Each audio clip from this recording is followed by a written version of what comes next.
তোমরা যদি ইস্কন মন্দিরের সামনে একদম ইস্কন মন্দিরের ভিতরে ঢুকে যাবে, ঢুকে গিয়ে এই যে মন্দিরটা বড় সামনের যে এই দিকটাতে এসে তোমাদের কীভাবে বুঝাই আমি, এই যে দেখছো এই জায়গাটা, আমি তোমাদের জায়গাটা দেখিয়ে দিচ্ছি।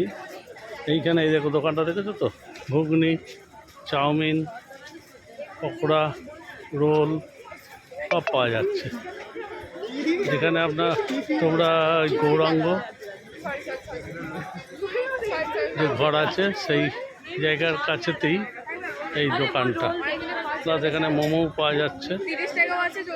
এই যে দেখো, এই দেখো আমি দাঁড়িয়ে রয়েছি,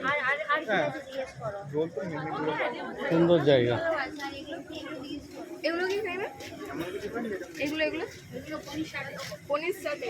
পনির ষাটে 6 শূন্য, পনির ষাটে 6 শূন্য। ওই দেখো জলের বোতল 10 টাকা, টাটা কোম্পানি। হরে কৃষ্ণ।